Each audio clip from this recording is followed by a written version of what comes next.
ครอบกลางค่ำกลางคืนอันแล่นเล่นอยู่แถวคนทางนะช่างเด้เป็นอะไรหันขาหักประจักนั่นโอ้ย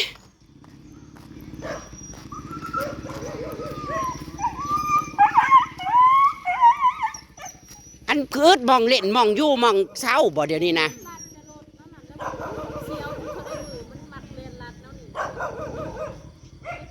ขาหักเลยเช่นอะไรบาทนี่นะ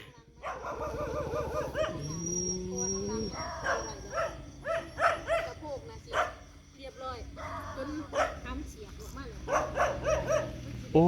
ยเห็นอะไรได้บาท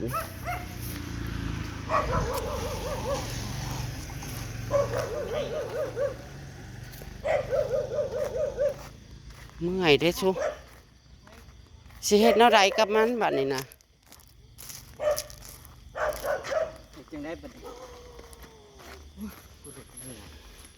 เขาได้เพื่อนกูโอ้ยขอมันเล่นเล่นหยอกกันแต่แถวบนทางนะบ่เข้าใจเด้คอยนะไอ้บัดนี้รถใหญ่ทำอีกอ่ะ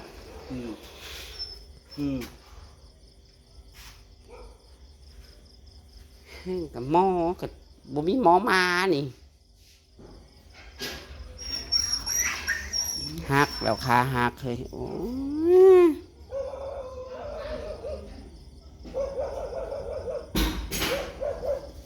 สิเฮ็ดอะไรกับมันบ้านนี่นะพ่อจักเด้เช็ดจังได้สมนักซาไปเลยเช็ดบะบ่เช็ดจังได้แล้วจะมันเหยียบรถใหญ่ก็เหยียบมวยเขาพื้นท้องแล้ว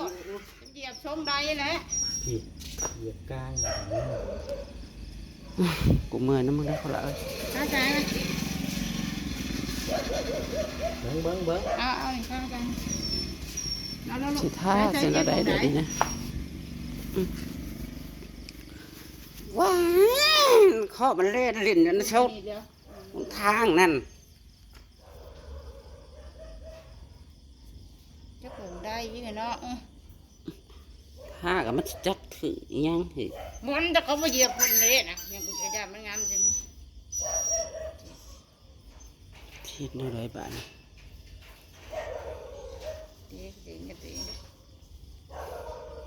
บ้านเฮามันแห้งกับบ่มีหมอหมาหมอมือนี่นะมันสิเศร้าอยู่บ่ล่ะถึงนอกมันเศร้าเด้อกูบอกว่าจะหามาเลี้ยงเด้อกูอีตนมาในเฮือนนี่เลี้ยงโบโซกับเป็นแล้วนี่รถเหยียบตายเคยได้ยินเราก็มาเลี้ยงมันหายนั่นสิบ่าวนี่อันนี้มันจะปลูกห้วยโหลดใหญ่เหยียบเนาะผมแม่นเหยียบผ้ามานี่ละมั้งนั่นแม่นที่มันเจ็บนะห่วยเจ็บแล้วนี่แหละขอบแลนอยู่แถวหนทางนั่นเสียงแงงกูว่าไผ่บักโคล่าคือไผ่แมนอิลีโลด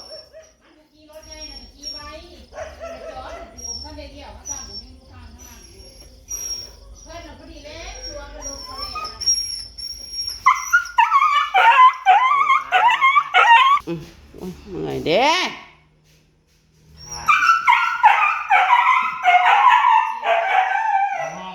เมื่อยเด้จะง่ายแบบนี้นะเบอร์หมอละนะเจ้าไหวอยู่มืออื่นพอแรกเขาสิมาบ่ยามนี่หมอกับเขามาเขาบริสับเมาบ้านเฮามันบรินั่นเด้อ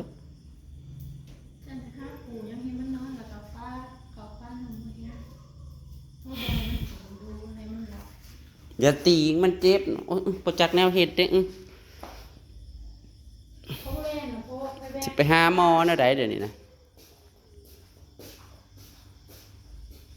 นี่ฮักจังมาเกิดกับมึงบอกโคละเอ้ยเมื่อยดิ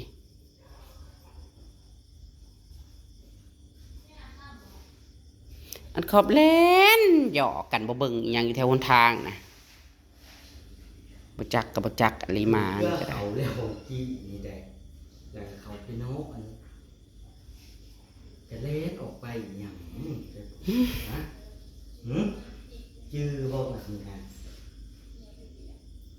กินแล้วก็นอนอยู่ได้ เป็นมาปกติดีๆบ่มักมันนี่แหละได้เป็นพิการขนาดนี้แหละ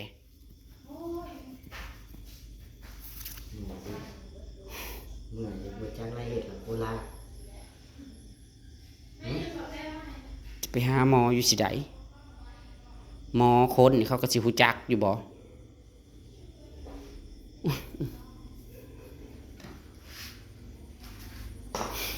เรียกอิหยังก็เป็นนั่นเป็นนี่อยู่เบื่อเด้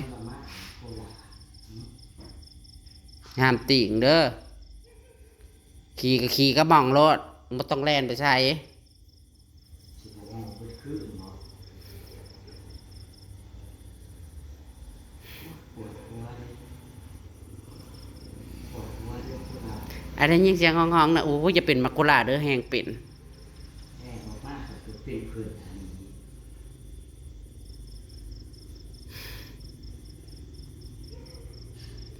แอวนี่ลากเลย จะให้หมอเขาแบบนี้บนลุกลุกนอนนะ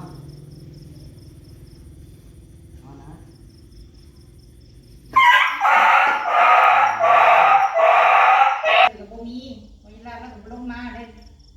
น้ำมันนี่ แก้คือสิแก้ไปหาหมอยังหมอคนเขาเสียนั่นบ่จักกันนี่แล้วโทรถามหมอตูนแล้วก็บ่จักแล้วบ่มียาบ้านเฮามันบ่มีหมอแพทย์หมอหมาหมอสัตว์นั่นเดี๋ยวไงเด้ มัน ใช้เป็นกระสิชั้นหนาแลนนี้แหละมั้งเขาแบบ มาเฉียบผมมากมาเหยียบพี่ให้มันโดดตัวทรง เหนื่อยเด้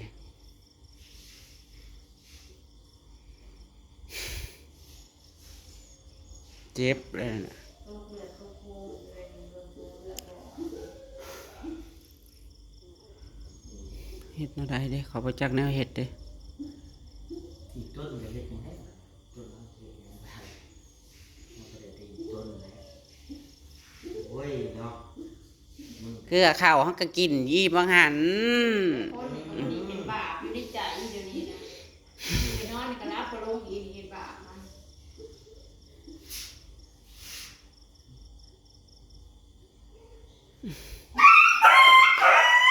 มาเจ็บก็ได้แต่นั่งเบิ่งอยู่พี่น้องบ่มีปัญญาเฮ็ดแนวใดเดี๋ยวนี้นะบ่ฮู้จักมันบ่คือคน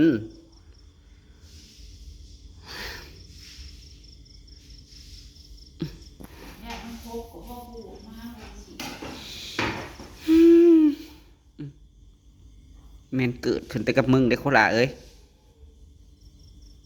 ที่เราห้องเนี่ยออกมาขอโอ้ย ชามชี แห้งย่านอยู่แต่ละมือ ค นะ นไปสะลวงภาษาคืนทองรถพะโลด ย่านแต่จะโลดว่าเป็นมัดแลนอยู่ว้าเพิ่นมือ ตายแล้ว เดี๋ยวไปบ่ายมัน เรือแล้วพี่น้องสบายดีพี่น้อง นั่งนี่อย่างนั่ง เจ็บเฮาก็สิว่าตุย อืมสีดยาทานไทยสีด นี่ นั่งตุ้ย นี่ส่วน นั่งวิจัยแล้วเป็นตุ้ยคือ ลงเช็คให้คิดว่าในเวลาประวันมีหมงนี่ได้ไปป่าก็ได้ ๆมันสิข้างเดียวนี่แล้วนี่แต่มันเจ็บนั่น โย บ่ เนาะความแห้งความแห้งมันเต่งลงเลยนี่ประมาณเดี๋ยวเจอมันเองนะหูร้ายตาร้ายเลยแหละเบิ่งมันอะไรคือคนนี่แหละมันใจโรยร้ายเราคุยแค่ให้กินน้ำไปรีเรียกว่ากินก็คนเหมือนกันก็ไปกินน้ำกินน้ำไปร้อย คันคนยังว่าเนาะหาหมอหาคุกนี่หมอก็โทรไปถามแล้วเพราะว่าแนวใดบ่จักเพราะว่า มาอยู่ใช่ สวรรค์พุ่นแหละ สวรรค์ มีรถไปบ่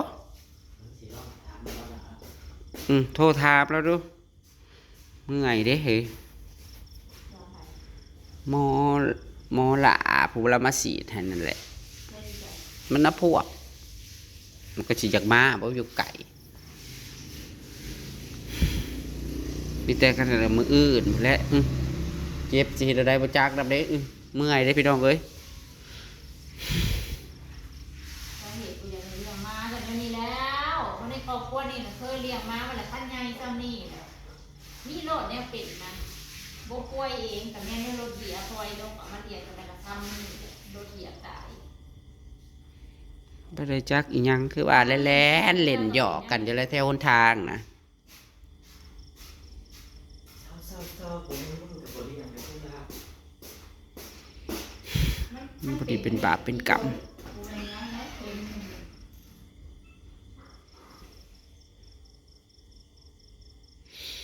จะทราบว่าเขาสิจับไปแล้วเป็นแบบแกงว่ายังบ่อยากกล้าคันว่านั่นนี่ก็เป็นอะไรมันบ่ใหญ่บ่สูงนำกับฟางลงประเด็นเป็นยังไงแลกให้เลิกใช่ไหม บ่แล้ว บ่กล้าฉันน่าจะให้เขาไว้นานๆก็ได้อีโตนนี่เหลียเราไปนี่โตนไปดูออกไปดู มากเล่นอยู่แต่แถวหนทางน่ะเหลือใจได้เว้าเลย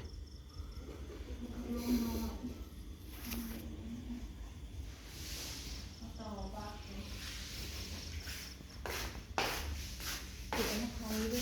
เจ็บก็อดเอา